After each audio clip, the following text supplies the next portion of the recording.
Good morning all. So today we are going to see the larynx. So let us go for larynx. Now to go for the introduction of the larynx, we can say that it is nothing but the organ of voice or phonation. It is an air passage and it also acts as sphincter at the inlet of lower respiratory passage, and upper respiratory passage we have already seen it include nose, nasopharynx and oropharynx. Yeah. Now coming to the situation and extent of the larynx. So larynx lies in the anterior midline of neck. It extends from root of nose above to the trachea below. In adult male, it lies in front of third to sixth cervical vertebra, but in children and adult female, it lies at a higher level. Clear? So larynx, nothing but the organ of voice or phonation. It is air passage and also act as sphincter. It is situated in the anterior midline of neck and extend from root of nose to trachea. In adult male, it lies in front of third to sixth cervical vertebra, whereas in children and adult female it lies at a little higher level. Now coming to the size of the larynx, it varies in male and female. So in male it is about 44 mm in length, whereas in females it is about 36 mm in female. Now regarding the size, we can say that until puberty, the size of larynx is almost same in both the sexes, that is male and female. But at puberty, the male larynx grows very rapidly and it becomes very large and seen as a prominent angle of thyroid cartilage, which we call Adam's apple. And because of the large growth of the larynx, his voice becomes louder and low pitched. Whereas in female, the pubertal growth of the larynx, it is almost negligible, and therefore her voice, it is high pitched. Clear? So this is importance of the size.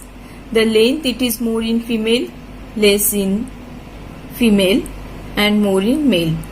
Until puberty, the size is almost same, but at puberty, the male larynx grows very rapidly and it is seen as prominent angle of thyroid cartilage called as Adam's apple, and because of this his voice become louder and low pitch. Whereas in female, the pubertal growth is almost negligible and therefore her voice, it is high pitch. Now coming to the internal diameter, the internal diameter of the larynx up to 3 years, it remains about 3 mm, and in adult it is about 12 mm. Now coming to the constitution of larynx. Constitution of larynx. Now larynx, it is made up of skeletal framework of the cartilages. So it is made up of cartilages. Second thing, these cartilages, they are connected to each other by joints, ligaments and membranes. Clear? Third thing, these cartilages, they are moved by number of muscles. And fourth thing, the cavity of larynx, it is lined by mucous membrane. Clear? So in the constitution of larynx we have seen four things. One, the skeletal framework made up of cartilages. Second, all the cartilages connected by joints, ligaments and membranes. Third, the cartilages are moved by number of muscles. And fourth thing, cavity of larynx is lined by mucous membrane. So first, coming to the first point, that is the skeletal framework of cartilages, that is the skeleton of larynx or cartilages of the larynx. Okay? Now larynx contain total 9 cartilages. Among these 9 cartilages, 3 cartilages they are unpaired and 3 cartilages they are paired.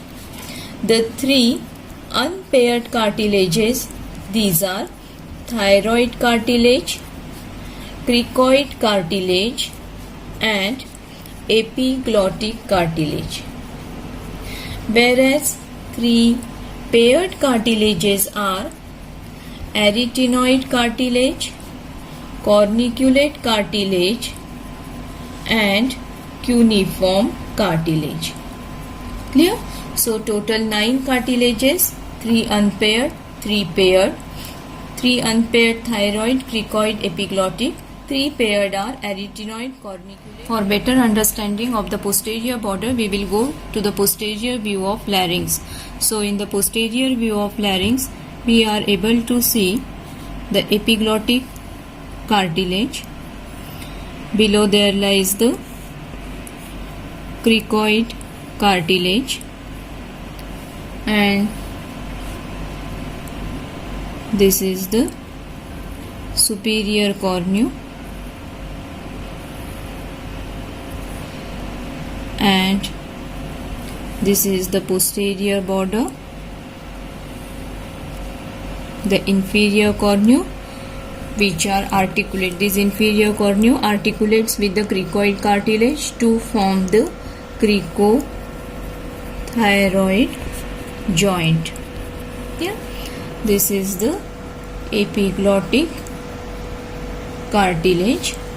This is the thyroid cartilage and below there lies the trachea. Yeah. So this is posterior view. Now coming to the inferior border of the thyroid cartilage. The inferior border, it is concave and in the median plane it is connected to the cricoid cartilage by means of conus elasticus. So this is conus elasticus which is connecting the inferior border of the thyroid cartilage to the cricoid cartilage. Yeah. Now one more thing in the thyroid cartilage is oblique line.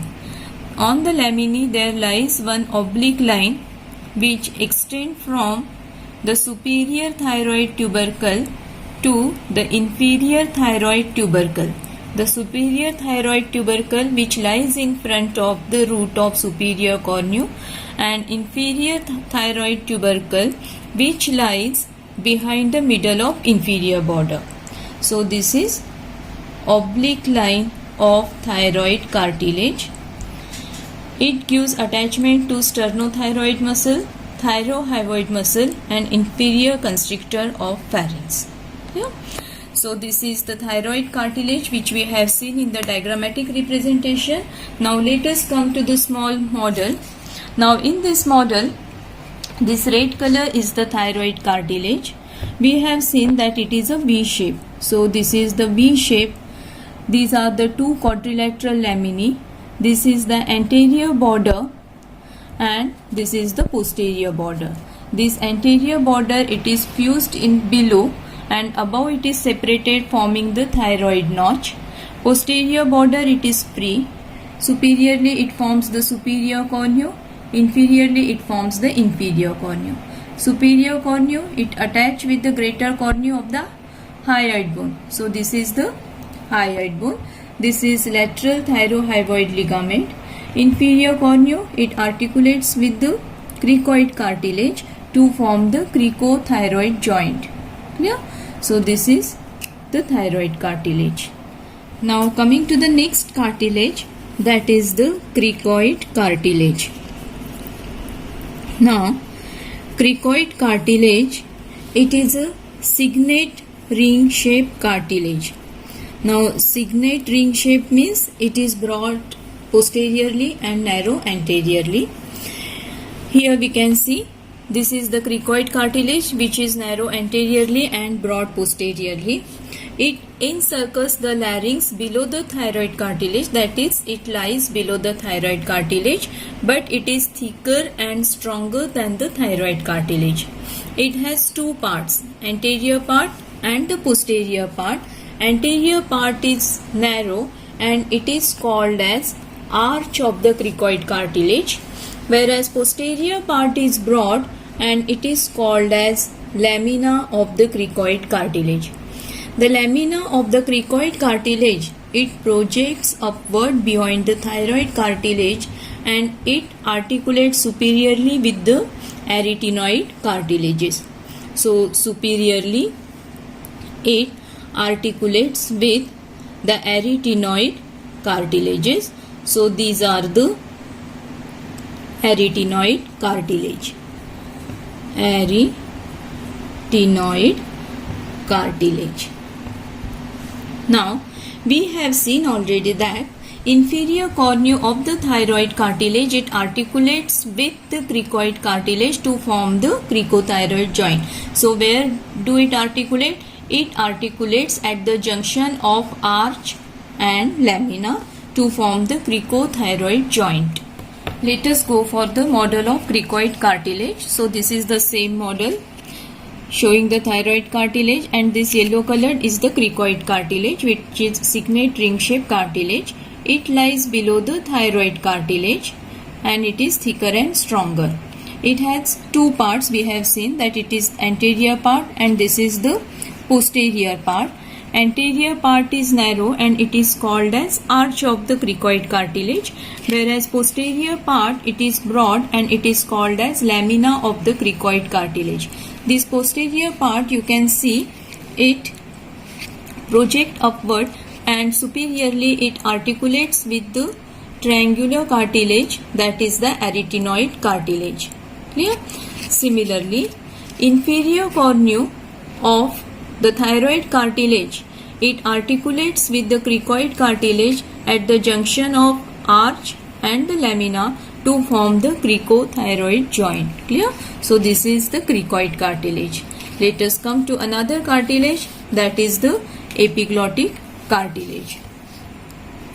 So the third cartilage we are going to see is the epiglottic cartilage. Now epiglottic cartilage, it is a leaf shaped cartilage. So you can see over here, this is the epiglottic cartilage, which is leaf shaped cartilage, and it is present in the anterior wall of larynx in the upper part. It presents two ends, upper end and the lower end. Upper end is broad and it is free and it projects upward beyond the hyoid bone and beyond the tongue. Whereas lower end, you can see it is pointed. It is also called as stalk and it is attached to the upper part of angle between the laminae of the thyroid cartilage. So these are the laminae. This is the angle and this is the upper part. So here it articulates with the pointed end of the epiglottic cartilage. Then the margins of the epiglottic cartilage, it gives attachment to the airy epiglottic fold. So one fold it extends from the margin to the arytenoid cartilage. It is called as airy epiglottic fold. Now coming to the anterior and posterior surface. To go for the anterior and posterior surface, we will go to the sagittal section of the larynx. So we will have another simple diagram to show the sagittal section. So if we take the sagittal section, we are able to see the anterior and posterior wall. So this is the anterior wall. Here in the anterior wall lies the thyroid cartilage. Then you can see posteriorly what comes is the epiglottic cartilage, which attaches to the thyroid cartilage. So this is the epiglottic cartilage. Anterior to the epiglottic cartilage there lies the hyoid bone. So here I have drawn the hyoid bone. Now below the thyroid cartilage in the anterior wall, what lies? You can see below the thyroid cartilage there is arch of cricoid cartilage. So this is arch of cricoid cartilage. In the posterior wall lies the lamina of the cricoid cartilage. So this is lamina of cricoid cartilage, and above the lamina there lies the arytenoid cartilage. So I will label it arytenoid cartilages. Now with this, coming to the anterior and posterior surface of the epiglottic cartilage.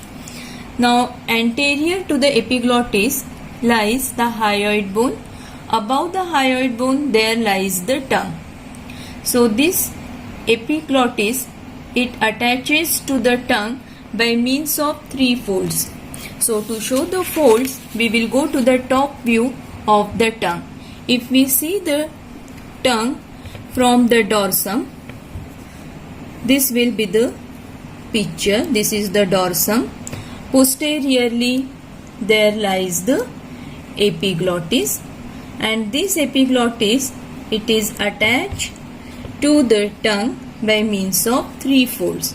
So this is median fold. It is called as median glossoepiglottic fold, and these are the 2 lateral glossoepiglottic fold. Clear? So epiglottis is attached anteriorly to the tongue by means of 3 folds, median glossoepiglottic fold and 2 lateral glossoepiglottic fold. It is also attached to the hyoid bone by means of one ligament that is called as hyoepiglottic ligament. So this is hyoepiglottic ligament. Now posterior surface of the epiglottis, it is covered by means of mucous membrane, and it presents a small tubercle in its lower part. Clear? So coming to the model now again. So in the model you can see this green color is the epiglottic cartilage. It is leaf shape, almost leaf shape cartilage, and it is present in the anterior wall. Now this is the cavity of the larynx. This is the posterior wall. So epiglottis, it is present in the anterior wall. It has 2 ends. This is upper end and this is the lower end. Upper end is broad and free. It projects beyond the hyoid bone. And lower end, this pointed, it is called as stalk, and it is attached to the upper part of angle between the 2 laminae. These are the 2 laminae. This is the angle, and here there is attachment of the pointed end. Clear? Then anterior surface, it is attached to the tongue that we have seen. It is also attached to the hyoid bone by means of hyoepiglottic ligament, and posterior surface, it is covered by means of mucous membrane. Clear? So this is the epiglottic cartilage. Now let us come to the unpaired cartilages, that is arytenoid, corniculate and cuneiform cartilage. So let us go first for the arytenoid cartilages. As these are paired cartilages, these are 2 in number. So these are 2 small pyramid shaped cartilages, and we have already seen that these are situated at the upper border of lamina of cricoid cartilages. So these are the arytenoid cartilages and they are situated at the upper border of lamina of cricoid cartilage. Each cricoid cartilage has apex and the base.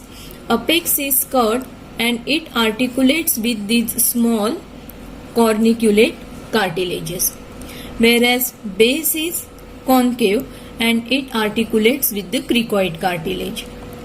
Now, its base, it gives two processes. To see the processes, we will go for the small model of the arytenoid cartilage. So, this is the pyramid shaped arytenoid cartilage. This is apex. This is the base, and the base, it anteriorly project forward to form the vocal process. So this is the vocal process of the arytenoid cartilage, whereas it projects laterally to form the muscular process. And each arytenoid cartilage, it presents three surfaces. So this is the anterolateral surface, this is the medial surface, and this is the posterior surface. This is the apex which articulates with the corniculate cartilage, and this is the base which articulates with the cricoid cartilage. Yeah? So this is arytenoid. Let us come to another paired cartilage, that is the corniculate cartilage. Corniculate cartilage, these are two small conical nodules, and we have seen that they articulate with the apex of the arytenoid cartilage and they lie in the posterior part of aryepiglottic fold. Aryepiglottic fold from the margin of the epiglottis to the arytenoid cartilage. To see the aryepiglottic fold, let us go to the sagittal section as we have already seen. So this is again the thyroid cartilage. Then this is epiglottis. In the anterior wall there is arch of the cricoid cartilage. In the posterior wall there is lamina of the cricoid cartilage. Here above there is arytenoid cartilage, and here we can go for the aryepiglottic fold. So corniculate cartilage, it lies in the posterior part of the aryepiglottic fold. So this is corniculate cartilage, and all other things we already know. This is epiglottic cartilage, this is aryepiglottic fold, this is lamina of cricoid cartilage, this is arytenoid cartilage, this is arch of the cricoid cartilage, and this is thyroid cartilage. Clear? So this is about the corniculate cartilage. Now coming to another small cartilage, that is the cuneiform cartilage.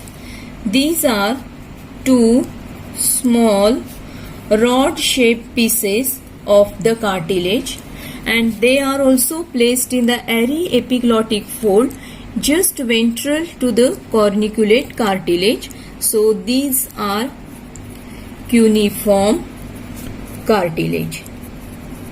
Clear? So these are placed in the aryepiglottic fold just ventral to the corniculate cartilage. These are all paired and unpaired cartilages. Now coming in short to the types of cartilages. Now all the cartilages which we have seen, among that thyroid cartilage, cricoid cartilage, and base of arytenoid cartilage, these are all hyaline in nature and they begin to ossify after the age of 25 years. After the age of 25 years. Whereas rest of the cartilages, they are elastic fibrocartilage in nature and they never ossify. Clear? So this we have seen all about the paired and unpaired cartilages. 3 unpaired: thyroid, cricoid and epiglottic cartilage. 3 unpaired, that is arytenoid, corniculate and cuneiform cartilages. And the types in which we have seen thyroid, cricoid and base of arytenoid, they are hyaline, which begin to ossify after 25 years, where rest of the cartilage, they are elastic fibrocartilage and they never ossify. So further part of the larynx will be considered in next class. Thank you.